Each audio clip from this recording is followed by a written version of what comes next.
Sebenarnya saya harus menyampaikan firman Tuhan di dalam Mazmur 89. Sebenarnya Mazmur 89 ayatnya yang ke-30. Coba ya, saya baca ya. Tetapi ini saya tidak sampaikan ini. Cuma sebenarnya saya harus menyampaikan. Dikatakan di sini, aku menjamin akan adanya anak cucunya sampai selama-lamanya dan taktanya seumur langit. Jika anak-anaknya meninggalkan Tauratku dan mereka tidak hidup menurut hukumku, jika ketetapanku mereka langgar dan tidak berpegang pada perintah-perintahku, maka aku akan membalas pelanggaran mereka dengan gada dan kesalahan mereka dengan pukulan-pukulan. Nah, sebenarnya saya harus menyampaikan ini. Saya berpikir ini adalah satu nasihat yang baik. Menasihati, menegur kepada jemaat. Ya, karena di sini apa yang dikatakan firman Tuhan. Raja Daud ini raja yang disayangi Tuhan. Ya, raja yang diperhatikan Tuhan. Raja yang senantiasa ditolong sama Tuhan. Bahkan apa yang dikatakan firman Tuhan mengatakan siapa yang mengganggu dia, yang menggugat dia, Tuhan akan menghancurkan. Jadi pembelaan itu kepada Daud itu begitu istimewa. Kenapa? Karena Daud punya hati, Tuhan tahu begini. Bahkan Tuhan menjanjikan juga, Daud engkau punya anak cucu. Ya. Anak cucumu aku akan menjamin. Tetapi dikatakan di dalam ayat 31, kalau anak cucumu meninggalkan aku. Nah, kalau anak cucumu meninggal aku punya tongkat, aku punya gada. Diizinkan ya datang kepada kita. Ini firman Tuhan. Coba kita, jika, tolong dikeluarkan di sini, jika anak-anaknya meninggalkan Tauratku, ya, dan mereka tidak hidup menurut hukumku. Ada berapa banyak anak-anak Tuhan, jemaat-jemaat Surya Kebenaran meninggalkan Tuhan sudah banyak. Ojo wedi-wedino wong loh. Ya. Tidak menakuti. Jika jangan dihilangkan. Ya, jangan dihilangkan ya. Yang pegang slide di belakang juga harus berdoa ya, sebab iblis ini menguasai betul-betul sekarang ini. Jika anak-anaknya meninggalkan Tauratku dan mereka tidak hidup menurut hukumku. Ayo kita melihat lanjut 32. Jika ketetapanku mereka langgar dan tidak berpegang pada perintah-perintahku. Lanjut 33. Maka aku akan membalas pelanggaran mereka dengan gada dan kesalahan mereka dengan pukulan-pukulan. Tidak menakut-nakuti. Tapi untuk kesetiaan kita sama Tuhan, untuk kita mau melangkah itu berat. Karena yang kita lawan ini, ke depan ini bukan manusia. Ya, John bilang, why? Dia itu mokong anaknya itu. Orang tuanya tidak diperhatikan. Macam-macam, coba dengan saya, pukul-pukulan. Lawan pukul-pukulan. Saya langsung lapor sama Alek. Alek bilang, iya om, suruh pukul-pukulan sama yang satu. Tidak. Bukan lawan dengan anak yang tidak pernah urus itu orang tua. Tidak. Lawannya dengan barang-barang halus. Setan, kuasa kegelapan, penghulu-penghulu udara yang mengikat kakinya. Mau ke gereja, malas, ngantuk. Sore saja ada perjamuan kudus. Sekarang malas, ayo duluan sudah ke gereja, datang, nanti dulu sudah habis lagu. Habis lagu. Tadi ibu Ulis ini, Pak, karena dia berjemaat di gereja tua di sana. Pak, sebentar kami berangkat, habis selesai ibadah dari sini, kami ke sana. Loh, kenapa gini? Ya, tunggu selesai gereja, baru berangkat. Ingat ya, iya supaya jangan terlambat katanya. Nggak mau terlambat, tapi saya lihat datang juga masuk di sini terlambat, padahal dari belakang saja terlambat. Ya. Di sini kita lihat banyak sekali penghalang. Yang kasih menghalangi itu siapa? Iblis yang menghalangi. Dan saya renungkan, tapi Tuhan tidak taruh ini. Tuhan bilang tidak. Hari ini kamu sampaikan yang tentang ini. Mari kita baca. Buka di dalam 2 Korintus 5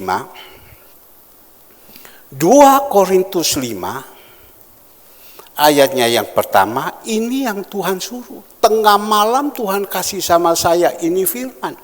Dan saya harus merenungkan baik-baik. 2 Korintus 5. Karena kami, ayat pertama, karena kami tahu bahwa jika kemah tempat kediaman kita di bumi dibongkar, Allah telah menyediakan suatu tempat kediaman di surga bagi kita. Suatu tempat kediaman yang kekal, yang tidak dibuat oleh tangan manusia. 2, selama kita di dalam kemah ini, kita mengeluh karena kita rindu mengenakan tempat kediaman surgawi di atas tempat kediaman kita yang sekarang ini. Sebab dengan demikian kita berpakaian dan tidak kedapatan telanjang. Sebab selama masih diam di dalam kemah ini, kita mengeluh oleh beratnya tekanan. Karena kita mau mengenakan pakaian baru itu tanpa menanggalkan yang lama. Supaya yang fana itu ditelan oleh hidup. Tetapi Allah yang justru mempersiapkan kita untuk hal itu. Dan yang mengaruniakan roh kepada kita sebagai jaminan segala sesuatu yang telah disediakan bagi kita. Maka oleh karena itu hati kami senantiasa tabah, meskipun kami sadar bahwa selama kami mendiami tubuh ini, kami masih jauh dari Tuhan. Sebab hidup kami ini adalah hidup karena percaya, bukan karena melihat. Tetapi hati kami tabah dan telah lebih suka kami beralih dari tubuh ini untuk menetapkan pada Tuhan. Sebab itu juga kami berusaha, baik kami diam di dalam tubuh ini maupun kami diam di dalam luarnya, supaya kami berkenan kepadanya. Ayatnya yang 10 sama-sama kita baca. Sebab kita semua ini harus menghadap takhta pengadilan Kristus, supaya setiap orang memperoleh apa yang patut diterimanya sesuai dengan yang dilakukan dalam hidup ini, baik ataupun jahat. Nah, ini yang Tuhan taruhkan kepada saya. Ini yang kau sampaikan kepada jemaat. Ini jemaat Tuhan yang datang ke saat ini. Ini kan bukan jemaat yang ambil dari luar, yang hanya jemaat ke musim-musiman datang, Natal datang, Paskah datang. Ini kan jemaat yang setiap saat doa-doa ada, semua ada. Yang jemaat yang di dalam payungnya gembala. Jadi ini adalah satu nasihat. Dan kita supaya manusia kita harus tahu. Rasul Paulus bilang kepada jemaat di Korintus surat yang kedua. Sekali kelak kemah yang ada di dalam dunia ini akan diizinkan dibongkar sama Tuhan. Dan kita ini pulang. Ibaratnya kita punya rumah ini dibongkar. Dan kita yang ada di sini harus pulang.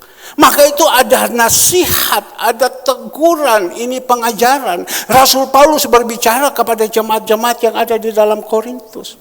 Semasih engkau ada di dalam dunia ini. Ya. Jangan engkau bersungut-sungut. Memang hidup di dunia ini berat. Memang berat. Hidup di dunia ini berat sekali. Maka itu jangan kamu bersungut-sungut. Belajar ucap syukur. Dan di situ Rasul Paulus mengajarkan kepada jemaat-jemaat yang di Korintus. Kamu harus, ini kan jemaat, kamu harus mendekatkan diri sama Tuhan. Ya, bukan mendekatkan diri saja dan menjadi pelaku-pelaku firman. Agar supaya beban-beban yang engkau hadapi, Bapak Ibu yang dikasih Tuhan, jangan ngantuk sampai jatuh semua itu. Ya. Beban-beban yang engkau hadapi, engkau bisa kuat. Karena kuk yang kuberikan itu adalah ringan adanya. Makanya Bapak Ibu yang dikasih Tuhan, pesan daripada Rasul Paulus kepada jemaat di Korintus. Saya juga sebagai gembala, saya pesan kepada diri saya pesan kepada jemaat, hidup ini memang susah. Apalagi hari-hari yang terakhir ini. Tambah hari tambah susah. Tambah hari tambah susah. Susah, betul-betul susah. Kalau kita sudah hidup di dalam kesusahan ini, kebutuhan-kebutuhan, tekanan-tekanan yang begitu berat, kalau tidak mampu, kalau melihat begini kan hanya persungutan saja. Susah. Tadi malam saya panggil saudara Naldi duduk sama saya. Kamu mau kerja apa? Ya puji Tuhan saya mau, mohon maaf ya, saya kerja bangunan-bangunan. Bagaimana sekarang? Susah. Persaingan begitu ketat. Saya bilang kalau bukan fakmu, saya hanya minta sama kamu. Kamu berusaha, dekatkan diri sama Tuhan dan kamu berubah. Sebab banyak orang dekatkan diri sama Tuhan. Ya, ke gereja. Tapi sifat tingkah lakunya yang lama itu masih ada. Kau harus berubah. Ya, dan ikut kerjaan daripada papamu. Papanya itu kan pengusaha jeruk. Dari Semboro dijual ke Semarang, dijual ke Solo, dijual ke Kudus. Saya bilang coba ambil masuk ke Surabaya. Saya coba hubungi teman saya yang pengusaha, susah dia bilang. Sekarang kerja buah ini susah. Kalau engkau mau titip sama orang banyak yang mau. Tapi yang bayar itu susah. Sekarang ini susah. Terlambat sedikit buah itu busuk. Jadi bingung mau kerja apa. Tapi sudahlah, kita tidak usah bingung. Tuhan hanya ajarkan saja satu. Pokok dan ranting harus melekat. Kalau pokok dan ranting melekat, ya, itu pasti ada buah. Dan siapa yang memberikan buah, itu benih itu datang dari Tuhan. Tuhan yang kasih. Itu firman Tuhan. Dan kita jalankan di semua ini, dan kita telah melihat seperti doa saya tadi, keajaiban yang Tuhan buat. Kami merasakan keajaiban yang Tuhan buat. Saya kemarin dulu, saudara Andre katakan kepada saya, Papa, ini mic ini semua saya sudah ganti Pak, merek Shure. Loh, Papa tidak keluarkan dana, gereja tidak ada dana untuk beli. Dia bilang saya Pak yang keluarkan. Saya diam. Berarti selama ini dia bekerja semua. Dan kemarin dia bilang Papa ini saya masih kurang dana untuk beli ini. Tetapi saya ini barang masih baru Pak. Yang sebenarnya di toko 7, 8 juta, 9 juta. Ini hanya jual 5 juta. Saya masih kurang sedikit. Ya, tapi saya harus ambil. Dan ini yang mungkin tadi dia pakai. Saya hanya berpikir, oh puji Tuhan. orang yang sudah dirubah mindsetnya, dia sudah tidak memikirkan ke depan dia. Dia memikirkan carilah dahulu kerajaan Allah dan kebenaran. Dan kita melihat di sini Bapak Ibu yang dikasih Tuhan, mohon maaf, ini yang hitam-hitam ini bukan suruh. Yang ini 1, 2, 3, 4 ini yang baru semua baru dibeli. Ya, jutaan semua dia beli. Dia tidak pernah bilang, Papa mana ini uang, mana ini uang, kasih dulu saya pergi beli. Tidak. Tetapi apa yang dia bekerja, dia dapatkan, semua dia kasih. Jadi kemarin kalau saya tidak salah sore atau malam mungkin saya tidak tahu, 1 mik datang lagi. Ya, dipakai. Untuk apa? Untuk memuliakan Tuhan. Hatinya sudah terbawa untuk Tuhan. Dan saya percaya, disinilah Tuhan pesankan kepada Rasul Paulus, pesan kepada jemaat di Korintus. Rasul Paulus katakan supaya kamu tahu, satu saat, nah ini yang perlu, satu saat kita akan menghadapi pengadilan Kristus. Coba dikeluarkan ayat 10. Ayatnya yang ke-10, coba. Sebab kita semua harus menghadapi takhta pengadilan Kristus, supaya setiap orang memperoleh apa yang patut diterimanya, sesuai dengan yang dilakukannya dalam hidup ini, baik ataupun jahat. Semua kita ini ya pasti menghadapi takhta pengadilan Kristus. Pasti.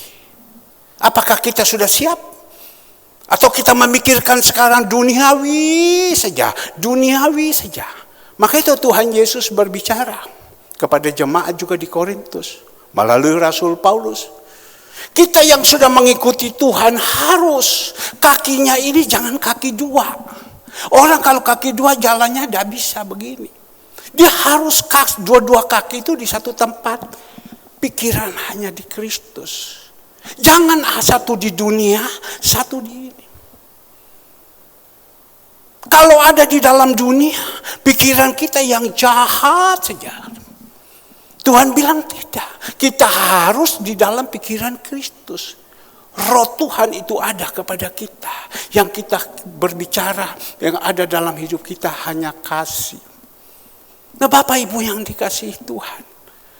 Yang baik dan yang jahat.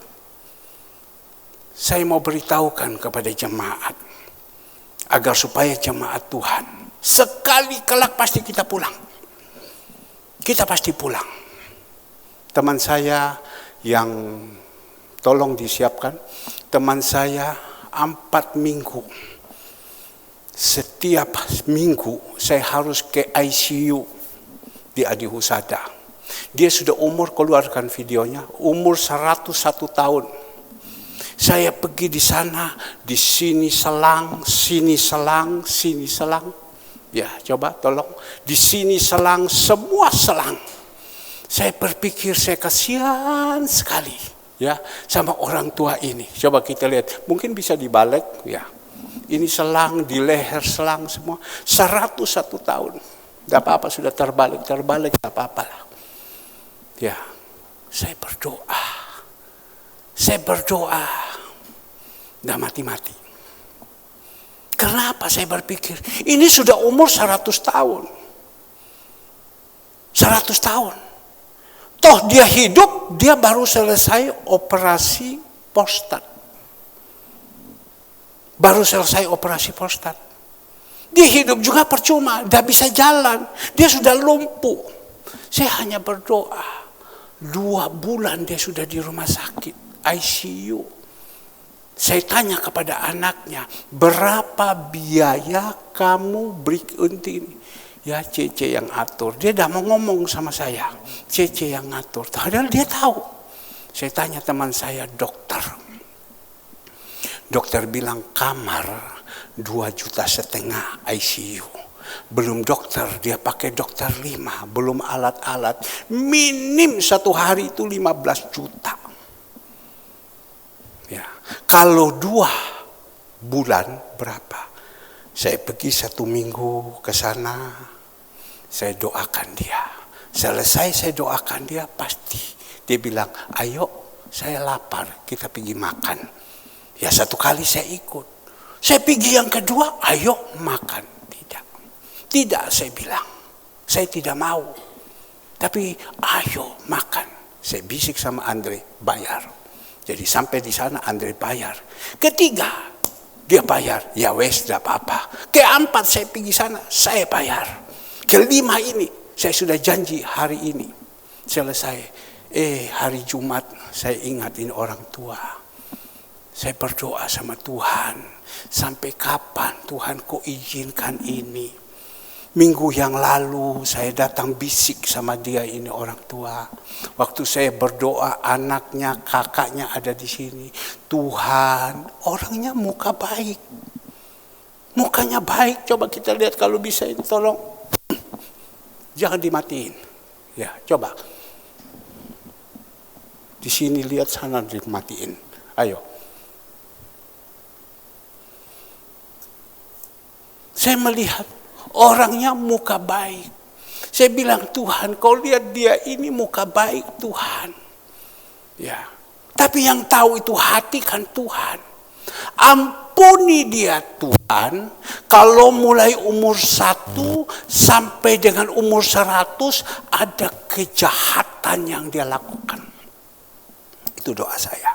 Saya sudah tidak peduli lagi tersinggung ke dia punya anak, ampuni dia Tuhan.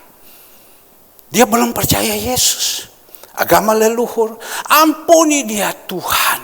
Kalau selama umur 1 sampai 101 tahun ada di antara dosa yang dia lakukan. Sehingga saat ini mau dead saja tidak bisa dead. Kan ada orang mau mati saja tidak bisa mati. Waktu saya doa nangis. Nangis kan dia yang tahu. Orang masih pun koma, tapi dia masih bisa dengar apa yang kita omong. Saya omong kepada anaknya, papamu nangis. Ya, ampuni Tuhan apa yang dia lakukan. Nah sekarang jemaat juga yang ada di sini. Sebelum saya dipanggil, juga saya bilang, saya merenungkan, ampuni Tuhan apa yang saya lakukan ini. Ya, baik dan jahat. Ampuni Tuhan. Dia tidak bisa mati-mati. Tapi di situ habis saya doa dan anaknya ngomong, papaku yang tercinta, tadi jam 3 lewat 50 sekian menit dipanggil Tuhan. Nomor 1 dia kasih tahu saya. Dan saat itu saya dalam perjalanan ke Bakti Luhur. Ya baik, saya bilang, oke, kamu mau apa yang saya tolong sama kamu? Dia bilang, nanti kami akan berbicara.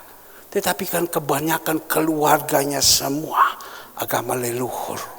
Jadi tadi malam saya tanya sama dia, bagaimana? Mau bagaimana caranya? Ya kami saat sekarang tinggal tunggu suhu datang. Menentukan hari apa yang baik. Pakai suhu saya bilang.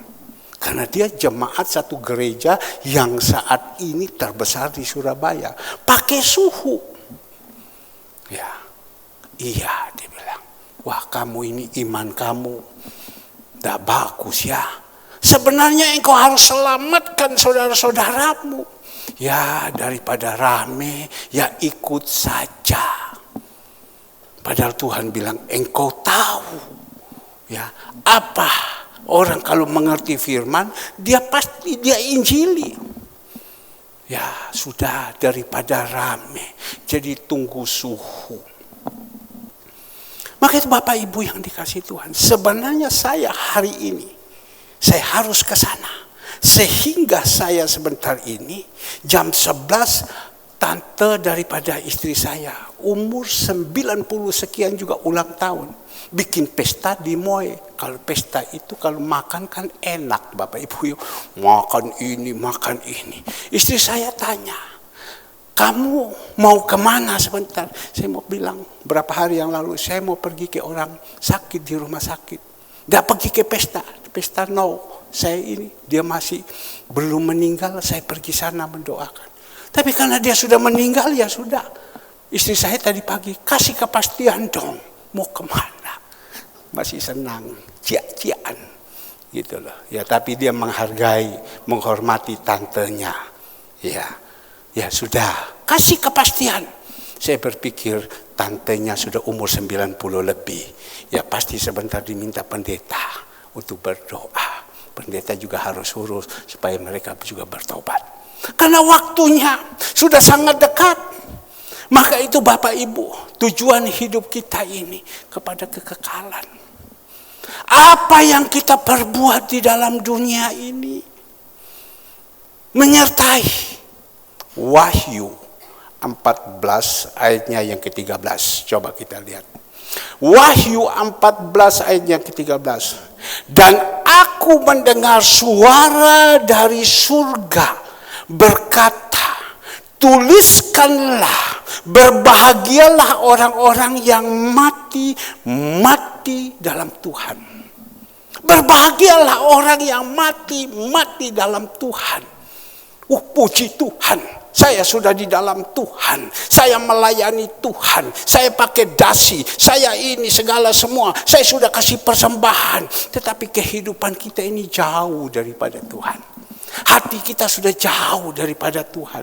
Yang ada keduniawian saja. Yang ada kedagingan. Itu bukan mati dalam Tuhan. Itu mati di dalam dunia. Berbahagialah orang-orang yang mati di dalam Tuhan. Sejak sekarang ini sungguh kata roh. Supaya apa? Mereka boleh beristirahat dari jerih lelah mereka. Karena segala perbuatan mereka menyertai mereka.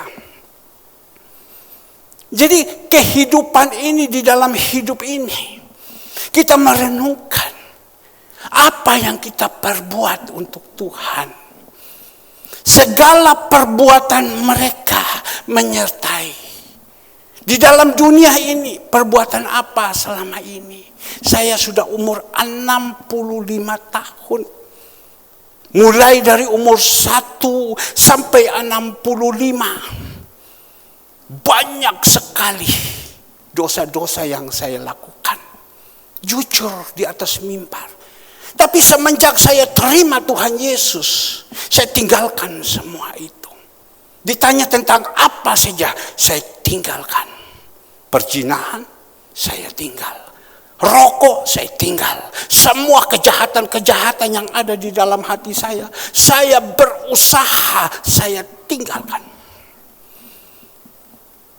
Saya berusaha. Kalau yang dulu, ya sudah, yang lalu berlalu, minta ampun saya Tuhan. Mulai saya waktu dibaptis, di situ saya sudah minta ampun dan saya tidak mau lagi jalankan itu. Tidak mau. Saya sudah tidak mau lagi.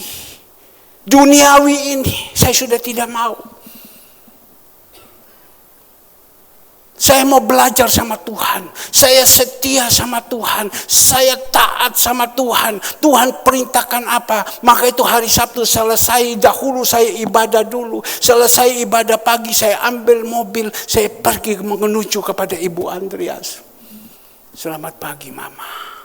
Mana makanannya Mama? Saya ambil. Saya bawa. Ya. Saya ketemu di jalan. Ada pemulung-pemulung yang lain lagi. Saya bilang, Tuhan, ini pemulung saya ketemu sama dia.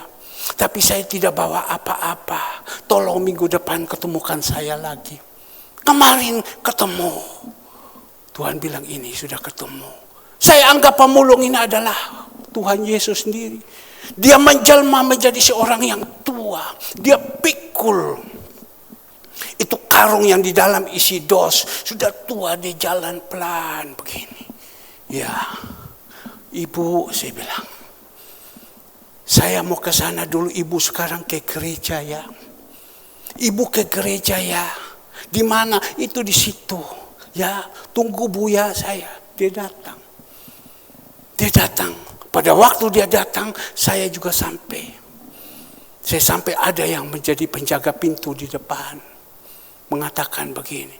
Ini orang saya sudah omong sama dia. Tidak ada di sini, masih terus. Kamu tidak boleh jahat. Ini Tuhan Yesus yang datang. Kamu kenapa begini jahat? Kalau kau susah nanti, kau teriak sama Tuhan, kalau dia jawab begini bagaimana? Saya yang suruh, carikan dos kosong, kasihkan dia. Ya, mintakan makanan di belakang. Karena di belakang hari Sabtu lagi siap makanan. Saya masuk ke belakang, datang lagi seorang. Yang saya tidak perlu sebut namanya. Nanti kalau sebut namanya dia pegang lagi. Bikin pusing kepala orang. Pagi-pagi, kau tidak boleh jahat. Kalau kau jahat, nanti kau susah akan macam begitu. Iya Pak, ya sudah. Ayo siapkan makanan, kasihkan kepada dia. Antar makanan. Bu, ini makanan Bu ya. Mana dos-dos, kasihkan dia. Yang menjaga pintu, dia sudah pegang aqua. Untuk apa kamu ini aqua? Saya mau kasih dia minum. Berarti sudah punya perubahan hati. Pertama hatinya kan tidak seperti itu. Ada perubahan. Jadi dipikirkan bagaimana ini di dalam hidup ini kita buat. Buat sesuatu yang baik sama Tuhan. Jangan kita buat dengan punya satu motivasi, tidak. Kita lakukan, Tuhan ajarkan kepada jemaat yang ada di dalam Kolose. Kalau engkau lakukan sesuatu, jangan kau anggap bahwa kau lakukan untuk manusia. Kalau kau lakukan sesuatu, ini anggap saja kau lakukan untuk Tuhan. Coba lihat Kolose 3 ayat 23. Kita lakukan untuk Tuhan. Saya bersyukur, tambah hari tambah meningkat. Ya, pelayanan-pelayanan kita yang Tuhan percayakan. Tuhan tahu, Herman, kamu ini kan strength. Kamu mau supaya ini jemaat Tuhan ini, mereka semua masuk surga. Kalau engkau berbicara itu pas. Ya, kalau mereka mau terima, mereka masuk surga. Tapi banyak yang tidak mau terima, lari, tidak apa-apa. Saya kasih lagi sama kamu tugas. Tugas apa? Pergi kasih makan orang. Kalau itu, tugas itu bukan dari Tuhan, dah jalan. 3,5 tahun, dah jalan. Tapi karena Tuhan bilang, jadi jemaat yang ada ini, ya, yang masih tahan, pukulan demi pukulan, teguran demi teguran, nasihat demi nasihat, mereka masih bisa tahan, tidak apa-apa. Jadi saya tidak pernah berpikir beribu-ribu. Pikiran saya yang dulu rencananya mau bangun lantai 3 ke belakang sudah tidak ada lagi. Saya hanya berpikir bagaimana saya kembangkan pelayanan ini. Orang-orang yang bisa dipakai. Dan orang-orang ini nanti satu saat mereka pulang ada tempat di atas. Mereka pulang ada tempat di atas.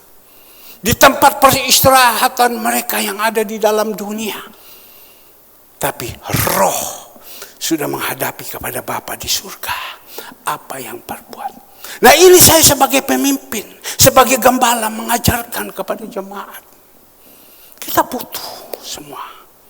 Sebenarnya dari debu kembali ke debu. Tapi roh itu bertanggung jawab di atas. Maka itu Bapak Ibu yang dikasihi Tuhan. Apa yang kita perbuat, saya bersyukur ada peningkatan dari jemaat demi jemaat. Mereka sudah mulai masuk di dalam pelayanan. Ingat Kolose 3 ayat 23, keluarkan. Kolose 3 ayat 23. Apapun juga yang kamu perbuat, buatlah dengan segenap hatimu. Ya. Buatlah dengan segenap hatimu. Jangan bersungut terus. Tidak tahu orang capek. Apa yang kau perbuat dengan hatimu? Untuk Tuhan, bukan untuk Herman. Kemarin saya pulang. Ibu-ibu sudah tunggu. Pak, kami sudah berunding. Minggu depan pelayanannya begini, yang atur masak ini, dan saya akan jalankan ini. Ibu Nyo bilang saya tugas ini, saya tidak bisa, tapi saya bilang Ibu Nyo kamu ingat, kamu lakukan ini untuk Tuhan. bukan untuk manusia. Kalau kau buat sama manusia, paling dia datang ban-ban kamsia, kalau dia tahu terima kasih. Tetapi ini kau buat untuk Tuhan. Nanti yang Tuhan buat ini, keluar ayat 24. 34 coba. 34. Kamu tahu bahwa dari Tuhanlah kamu akan menerima bagian yang ditentukan bagimu sebagai upah. Kristus adalah Tuhan dan kamu. Jadi dari Tuhan yang kasih. Kita dikasih kesehatan. Cinyong ngomong, Pak, saya ini kalau dari Tuhan, saya udah hancur, Pak. Penyakit dan tok. Ya, sudah hancur. Tapi sekarang saya lakukan untuk Tuhan. Buat ini untuk Tuhan. Ini saya coba berusaha membuka ini pikiran kita. Membuka pikiran ini. Buat untuk Tuhan. Nanti Tuhan yang membalas semua Bapak Ibu. Ya, Pak, kenapa Tuhan belum membalas sama saya? Tuhan kasih kita sehat, bisa bernapas saja sudah bagus. Ya, nanti Tuhan yang balas. Coba lihat, tolong dikeluarkan. Saya mendapatkan sesuatu. Saya percaya ini bukan dari manusia. Ini dari Tuhan, tolong. Ya, dikeluarkan. Tanah, saya dikasih tanah sama Tuhan. Coba kita lihat, agak cepat sedikit. Ya, ini tanah. Ini tanah, dikasih tanah. 1 meter persegi laktio, 6 juta. Saya dikasihkan tanah. Tempat peristirahatan yang terakhir. Saya dapat tanah. Dari siapa? Dari Tuhan. Jeripayahnya. Coba suratnya. Ya, suratnya. Kita melihat. Sudah surat ini. Coba agak cepat sedikit. Ya. Kasih turun agak besar sedikit. Ya.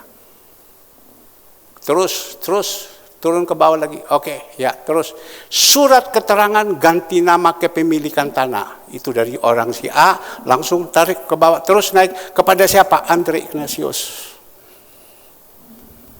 Karena tahu yang jalan akan saya dulu. Nanti pegang ini surat, sudah, dan saya sudah hubungi bagian yayasan atas nama, nanti Andre yang datang. Ini papaku sudah dipanggil, wa inna lillahi rajiun. Mamanya lihat anaknya. Ya, sudah dipanggil, ini suratnya. Tinggal sudah oke. Nah, sekarang saya lagi berdoa lagi. Tuhan, untuk istri saya. Masa saya di sana, istri saya di sana? Belum terima. Rohaninya kan belum tangkap. Maka itu Alek bilang, rohani suami istri itu harus sejajar. Kalau tidak bertolak belakang. Saya lagi berdoa untuk istri saya. Ini saya dapat ini cuma-cuma. Tuhan kasih. Coba kita renungkan. Saya berpikir ini tanah 2 kapling langsung. Di sebelah Herman Ignatius, di sebelah istrinya. Tapi ternyata sekarang masih Herman saja dulu. Saya lagi berdoa. Manusia kan harus berjaga-jaga. Kan tidak enak juga. Herman dibawakan ke atas, istrinya nanti diurus di bawah. Kan tidak terima. Tapi rohaninya harus sama. Kalau rohaninya sama, cara berpikirnya bagus. Tutup sudah, ya itu gambar. Nah Bapak Ibu yang dikasihi Tuhan. Kita bekerja untuk Tuhan. Ya, ada upahnya. Upah di dunia dan upah di akhirat. Tadi saudara Ivon bicara saya, Om, ibu kekasih kita, Ibu Julius, barusan sudah keluar rumah sakit, jatuh lagi, kepala pecah. Sekarang diurus sama anaknya yang perempuan. Dan sudah bicara katanya, ngelantur. Olah, mama udah capek. Kasih tahu ya sama ini, terima kasih. Kasih tahu ya sama, sudah berpesan-pesan. Sudah capek. Ya memang capek di dunia. Tetapi ingat Bapak Ibu, capek di dunia, tutup mata di dunia, di atas juga berhadapan. Apa yang engkau perbuat? Nah ini penting sekali. Capek di dunia, capek juga di akhirat. Mama udah capek ini hidup. Saya tidak capek. Hati saya ini damai terus. Saya barusan berbicara kepada jemaat pelayan-pelayan hari Sabtu. Doakan ya. Minggu depan kalau Tuhan izinkan 1.000 orang kita kasih makan. Ya, Ibu Andreas langsung. Bu, semangat Bu. Semangat Bu, 1.000 orang. Mama Dope datang bisik sama saya. Bapak, kalau Ibu Andreas tidak mau, Dope ambil bagian. Emang gue takut. Iya kan. Kemarin saya berbicara banyak dengan teman saya pengusaha ikan. Saya bilang kepada teman saya, kamu kasih ada ikan yang kurang bagus. Saya tolak ikan kamu. Ya, kenapa? Kalau memang jelek buang, tidak boleh. Kalau kamu kasih dengan benar. Maka itu, jadi kamu dapat dari mana ini? Saya punya teman kirim sama saya ikan. Ikan baru-baru, drop semua sama saya. Ini ikan. Kasih sama saya. Kamu tahu orang itu? Saya tidak tahu. Dia kasih, cuma ada di dalam hati saya. Kenapa bukan kamu, teman saya? Dia diam. Akhir-akhir bicara, dibilang Pak Herman, sudah. Nanti sebentar saya ada ikan sunu datang dari Ambon. Tak masak ya, yang enak. Saya kirim kasih Pak Herman ya. Saya bilang saya kepingin engkau juga ikut ambil bagian. Kenapa? Bukan engkau teman saya yang baik. Tuhan pakai orang lain. Dia diam. Ya baik Pak Herman. Saya akan berpikir. Nah kembali lagi Bapak Ibu. Saya juga berdoa. Kenapa di antaranya kok jemaat ini yang saja yang Tuhan pakai. Yang lain kenapa tidak mau. Sekali lagi. Saya juga bilang, Tuhan kenapa kok saya punya anak-anak ini, kok jemaat yang anak-anak ini, jemaat hanya ini saja yang kau pakai. Kenapa yang lain kau tidak mau? Jemaat-jemaat kita sudah beberapa yang dipakai sama Tuhan. Biar Bapak Ibu tidak sumbang uang tidak apa-apa. Apalagi kalau Bapak Ibu sumbang. Tapi Bapak Ibu mempersembahkan tenaga ini. Seperti apa yang dikatakan Rasul Paulus. Di dalam Roma 12 ayat pertama. Coba kita melihat. Rasul Paulus katakan kepada dia. Karena itu saudara-saudara. Demi kemurahan Allah aku menasihatkan kamu. Supaya apa? Kamu mempersembahkan tubuhmu. Sebagai persembahan. Yang hidup. Artinya apa? Bukan yang mati. Hidup semangat melayani Tuhan, semangat melayani ini, semangat yang hidup dengan punya ketulusan. Punya kita diberkati Tuhan, pakai kita. Dana-dana dipakai. Ada, kita punya anak-anak di gereja yang bisa dipakai sama Tuhan. Bisa dipakai sama Tuhan. Barusan John ngomong kepada saya. John lagi. Ya, Pak, saya diminta patogasi ride. Untuk apa? Ya, suruh pergi ambil aksi peduli. Dan ibu sudah pesan, ini aksi peduli yang patogasi ride kasih. Pergi ini kau singgah beli minyak, kau singgah beli ini tambahan uangnya lagi. Tuhan pakai berdasarkan. Engkau bagaimana? Sudah bisa? John, saya harus ajarkan kepada dia. Engkau sudah bisa? Belum Pak. Nah ini saya nasihat dia, saya beritahukan kepada dia. Pakai ini hidup. Bukan hanya persembahan saja. Kalau tidak ada uang juga zaman sekarang tidak jalan. Hari Kamis, kita pagi-pagi harus butuh uang karena siang itu harus pergi belanja. Membutuhkan uang banyak. Saya berdoa. Waktu itu saya berbicara sama John. John, kau lihat ini. John, dana sisa berapa John? Keras. 38.000.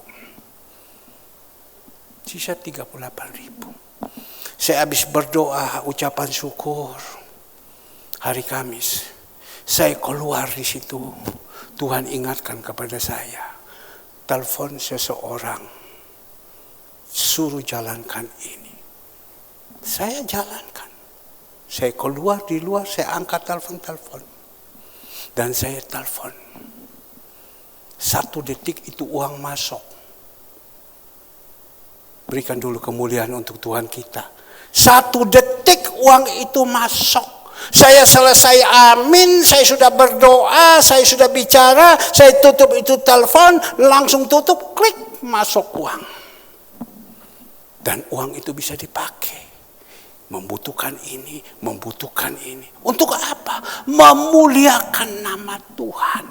Ada orang yang bisa dipakai, ada orang yang tidak bisa dipakai. Tapi Tuhan bilang selama hidup ini, perbuatanmu seperti saya begini, 65 tahun, dari umur 1 sampai 65, apa yang engkau perbuat? Hanya perbuat yang ada di dalam dunia. Seperti Korah, Datan, dan Abiram. Seperti Yudas, murid Tuhan Yesus. Hanya hidupnya berbuat jahat saja. Yang ada di dalam hidup ini pemberontakan dan tidak ada artinya.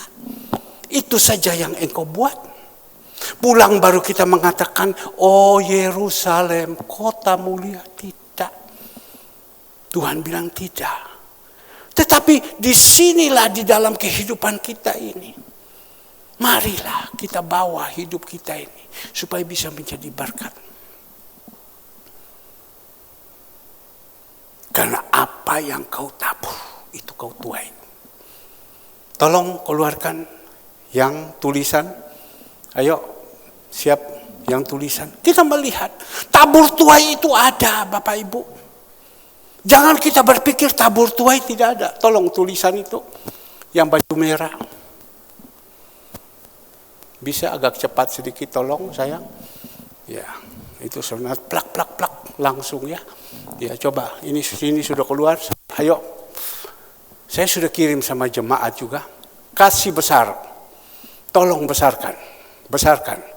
Tolong dibesarkan, lagi dibesarkan lagi. Ya sudah oke. Cerita yang belum pernah terungkap yang menjadi awal mula petaka bagi Papa. Apa? Papa Pudel. Dia tahu iku pudel itu apa.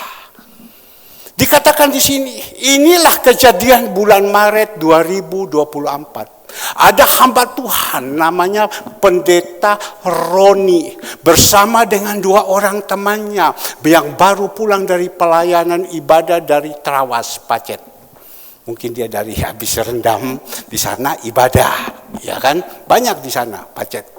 Waktu di jalan mobil, Pendeta Roni ini dengan sengaja dipepet oleh saudara ini dan komplotannya dan dengan gaya arogannya. Kan ada orang arogannya ya.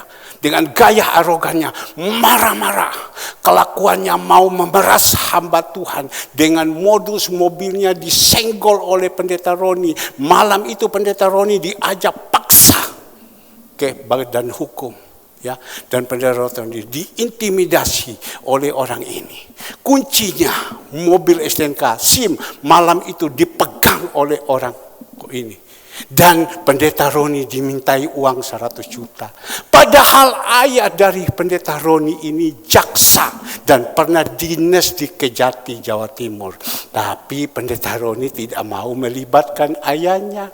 Tapi ini awal mulanya malapetaka baru itu. Ternyata pendeta Roni melibatkan siapa? Tuhan. Selesai sudah hidupmu itu. Jadi Bapak Ibu, jemaat Tuhan di sini tidak ada yang mau mokong-mokong dengan hamba-hamba Tuhan, dan hamba Tuhan yang diurapi kalau mokong dia diam saja. Dia tidak mau lawan. Dia duduk berlutut, Tuhan aku udah mampu Tuhan, aku udah kuat, lihat orang ini Tuhan. Mokong sekali Tuhan, sakit hatiku Tuhan. Itu kan mengusik hamba yang diurapi. Sakit hatiku Tuhan. Tuhan bilang baik anakmu. Tapi kalau hamba Tuhan itu benar. Tapi kalau hamba Tuhan itu tidak benar. Kau juga seperti itu. Mokong juga kan. Maka itu apa yang kau tabur. Tapi kalau hamba Tuhan itu benar. Datang. Tuhan panggil. Malaikat sini. Kau lihat hambaku itu sama orang ini diplerot, dicibir, di apa ya, dia sudah menasihati, dia sudah menolong, bukan diterima kasih, dia tambah jahat lagi. Kau lihat ini Tuhan, dia lagi datang menangis sama engkau. Eksan punya profil di WA Chung Yu Itian, Pengkhotbah 3 ayat 11. Tapi sekarang dia sudah ganti tentang dia tahu buake atau jangkar. Pengkhotbah 3, waktunya ya ini.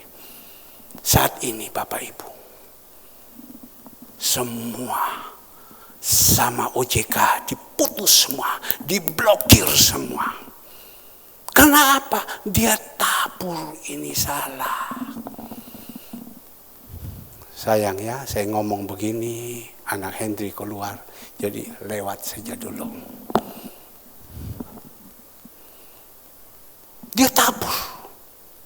Dia tabur hamba Tuhan ini, berlutut. Saya ini kemarin dikirim sama teman saya, pengusaha buah. Woi, dia musuh hamba Tuhan, padahal dia ini seorang agama leluhur.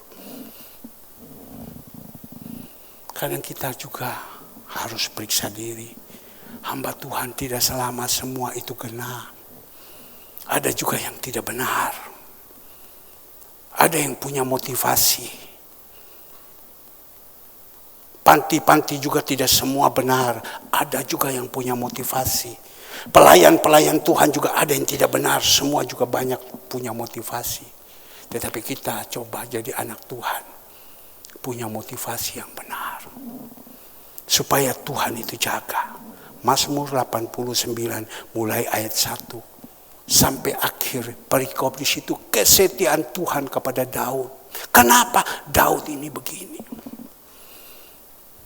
Maka itu Bapak Ibu yang dikasihi Tuhan, mari Tuhan bilang perbuatanmu di dalam dunia ini menyertai. Sore nanti kita akan makan dan minum tubuh darah Yesus. Ada yang saat ini sekarang sudah tidak mau lagi ikut perjamuan kudus. Kalau dulu sudah bisa loh. Aku mau ke gereja makan perjamuan kudus. Tapi sekarang WC bablas anginnya. Udah keadaan sekarang udah lain. Sudah lain. Sudah tidak mau lagi. Karena dia menganggap sudah tidak ini. Padahal kita dengar firman Tuhan ini. Dan kita merenungkan. Sebentar kita akan makan dan minum tubuh darah Yesus. Dan kita dengar firman Tuhan. Apa ya yang kita buat sekarang ini? Apa yang kita buat sekarang ini? Alfred khotbah hari Kamis. Alfred khotbah hari Kamis. Dia naik mobil. Dia pemain musik. Dia penyampaikan firman. Dia naik mobil. Ada orang potong sama dia. Dia pepet. Mau dadi opo dadi. Tapi untung ada penolong istri. Kok kamu mau sampaikan firman? Ojoko. Maka itu istri itu adalah penolong.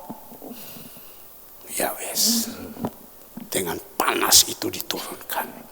Kadang seperti itu. Maka itu John kalau naik sepeda motor, ada yang pepet sama kamu. Sabar. Sabar. Sabar. Jangan. Kalau kita masih emosi, itu kedagingan itu ada. Saudara Alek khotbah. Orang ini juga ajak sama Alek. Gak bisa, kau harus tanggung. John omong sama saya. Pak, saya dulu itu kumpul sama Alek, Pak. Orangnya kecil, Pak. Ya, ceking, Pak. Tapi jangan coba, Pak. Dia bisa shoot. Alek bilang, kau belum tahu. Tapi Tuhan hanya ngomong. Di mana Allahmu yang ada sama engkau. Langsung share. Sama juga kita. Di mana Allahmu. Saudara Andre, saya baru cerita sama mamanya. Ada sesuatu yang tidak enak di dalam hati dia. Dan pada waktu itu saya panggil sama dia. Andre, kau lihat ini. Dia pergi lakukan segala semua, tapi dengan hati yang tidak enak. Sesudah itu dia pergi, tidak bisa. Dia bilang, dia pulang. Dia masuk ke kantor. Habis itu dia datang dari jauh. Pak, sini Pak, Pak, sini Pak. Ya, saya datang. Kamu ke sini, kok panggil Papa ke sini. Kamu ke sini. Sini Pak, sini Pak. Pada waktu saya datang, Papa tahu Pak. Ini Pak. Orang ini, dia begini-begini Pak. Justru saya begini-begini. Saya berdoa sama Tuhan. Tuhan, kalau macam begini-begini, ya sudah, lewati saja ini. Saya berdoa. Jadi mungkin Tuhan dengar doa saya. Jadi sekarang ini seperti ini. Jahat hatimu. Ngerti itu cerita. Anak saya berani omong, jahat hatimu. Kau lihat orang ini susah. Kau tolong sama dia. Ya tapi gimana? Jahat hatimu. Kalau begitu papamu juga yang kau larang seperti ini. Udah bisa Pak. Papa yang cari uang, Papa jadi kepala. Dia ini juga orang tua. Hormatilah kepada orang yang lebih tua daripada kita. Dia diam. Papa lihat saya ini kan tidak jahat. Saya ini kan baik. Saya tidak pernah mau menyakiti hati orang. Tetapi ini satu yang kau jahat. Dia diam. Besok pagi saya cerita sama istri saya. Besok pagi dia buat. Oh ya sudah selesai. Kadang itu kita perlu ingatkan. Maka itu jemaat itu harus ada gembala. Gembala yang menasihati, yang menegur, yang mengajar kepada kita. Untuk mengingatkan kepada kita. Coba kalau tidak ada, jahatnya itu kan keluar terus. John saya dudukkan 2 jam di dalam ruang makan. Sampai dia katakan begini, Pak boleh saya duduk? Kenapa John? Aku capek. 2 jam dikokon berdiri terus. Ya, silakan duduk baru duduk, ngobrol. Saya mulai menasihati dia, saya mulai memberikan kekuatan kepada dia. Bukti yang tidak ada tadi kemarin sore kan sudah toh, betul toh ya. Iya. Kalau kita tabur di dalam yang hidup ini selama hidup ini yang baik, tapi kalau kita tabur yang jahat, bagaimana? Apa yang kita dapat? Jangan ada di dalam hati ini. Semasih hidup ini jangan ada jahat. Untuk supaya kita tidak jahat, datang mendekatkan diri sama Tuhan. Mau mendengar nasihat. Tadi pagi jam 5, saya sudah berbicara dengan seorang dokter. Om khotbah apa hari ini? Saya khotbah, dia diam tentang ini. Dia tidak komentar. Dan saya bilang, tolong Pak Dokter renungkan apa yang ada di dalam hidup. Dia diam, dia tidak ngomong. Engkau kelihatan baik, tapi mungkin ada di dalam hatimu yang jahat. Saya bukan tidak jahat, saya jahat. Tapi saya berusaha agar supaya jangan ada kejahatan di dalam hidup saya. Saya bukan tidak emosi, saya emosi. Saya bukan tidak panas, saya panas. Tapi saya berusaha meneduhkan hati saya. Bapak Ibu yang dikasihi Tuhan, kita melihat Wahyu tadi 14 ayatnya yang ke-13.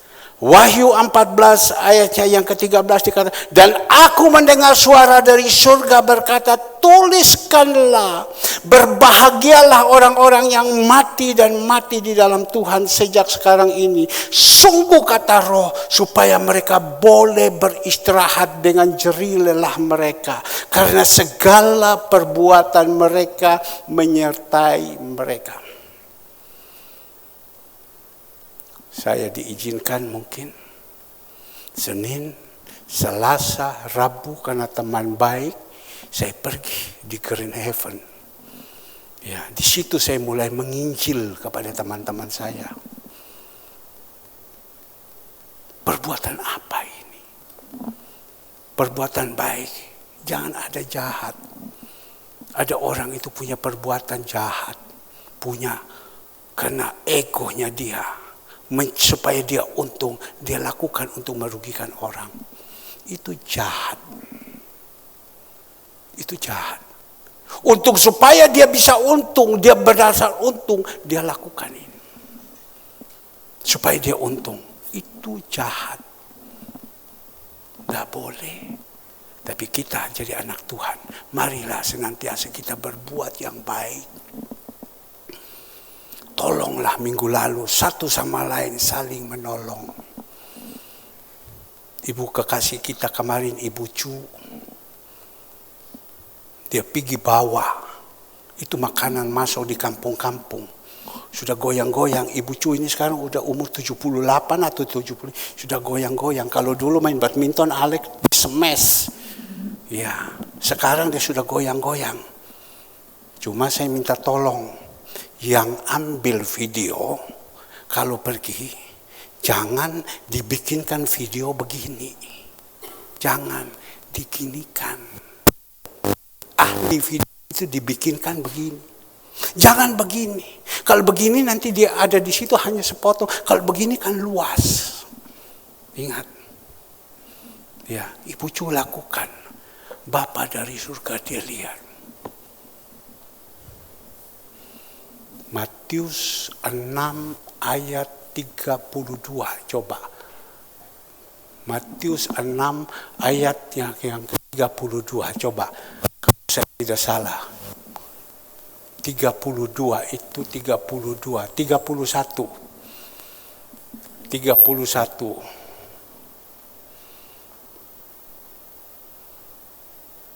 30.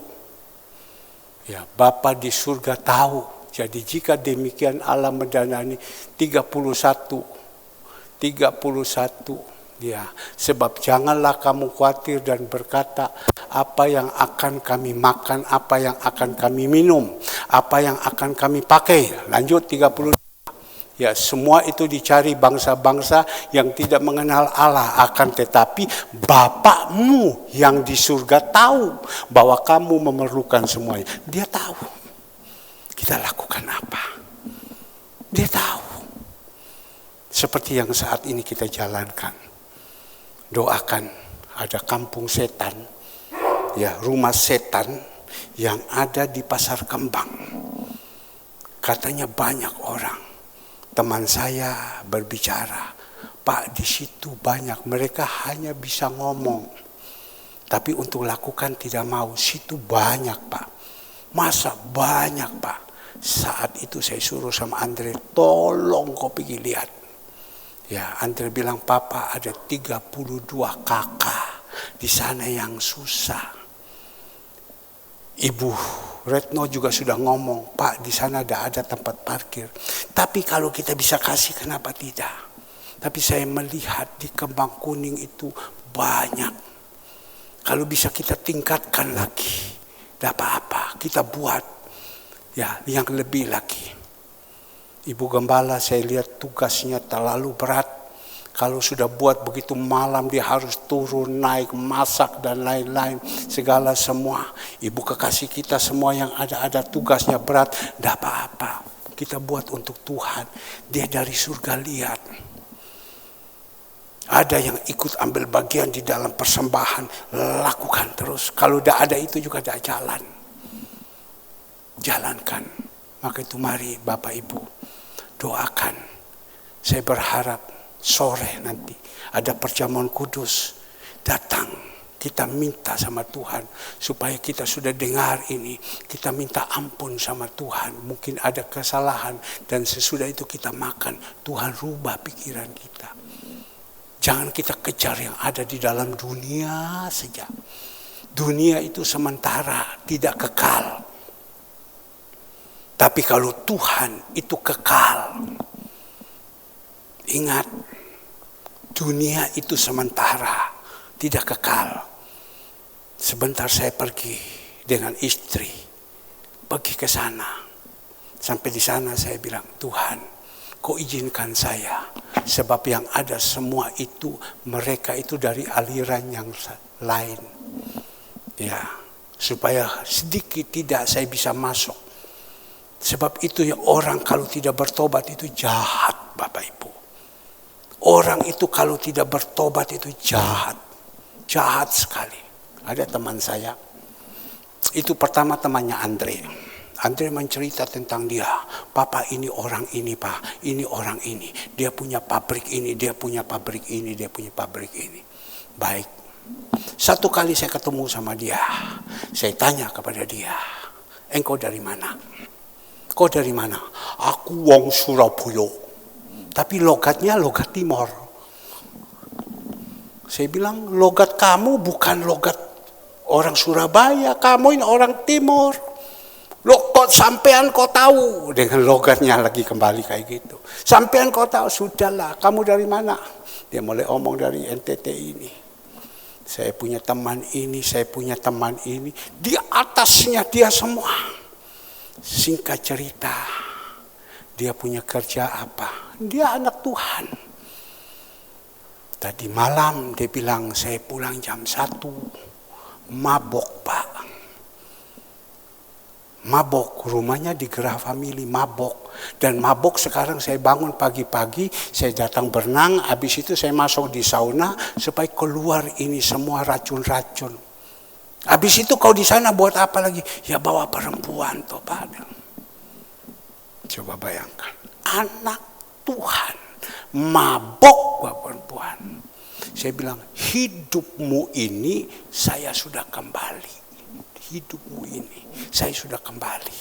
Singkat cerita, kemarin ngobrol-ngobrol, dia lihat saya datang, saya bawa makanan, saya panggil, ada di situ, permisi, orang Sabu yang kasih bersih di sini semua, dia kasih bersih pohon-pohon kelapa yang ada di kolam renang. Waktu saya kasih, saya omong sama teman saya, ini saya bilang orang Sabu, dia pakai bahasa Sabu karena dia orang sana. Tapi dia bukan orang Sabu, orang NTT. Dia pakai bahasa Sabu. Nah ini orang Sabu ini, karena dengar bisa bahasa Sabu, datang sama dia. Kasih bahasa Sabu. Ini loh, anak Tuhan seperti ini. Apa dia mau? Dia entengkan orang ini. Karena dia tukang pembersih kebun. Pergi sana, jangan dekat sini. Pergi. Jangan dekat sini, jangan dekat sini. Coba lihat. Dia tahu omong puji Tuhan. Dia tahu anak Tuhan. Tapi karena dia lihat ada orang yang lemah. Pergi. Saya bilang, kenapa engkau jadi orang kok jahat begini? Kalau Andre ketemu dia karena dia di umur, Yasu. Kenapa kau jahat macam begini? Engkau ini kalau mati ini masuk neraka. Langsung dari mulut saya keluarkan. Kenapa kau jahat seperti ini? Dia juga manusia. Dia datang karena dengar engkau pakai bahasa itu, dia merasakan persaudaraan. Kita lihat waktu Prabowo ke Amerika, dia nyanyikan, oh lelebo, Tanah Ambon lebih baik. Dia nyanyi. Orang di sana karena tahu dengar bahasa nyanyi itu senang semua kerumun. Karena dia dengar ini dia bisa bahasa, ini orang kecil datang sama dia. Pergi kau, pergi. Kecoai satu, pergi.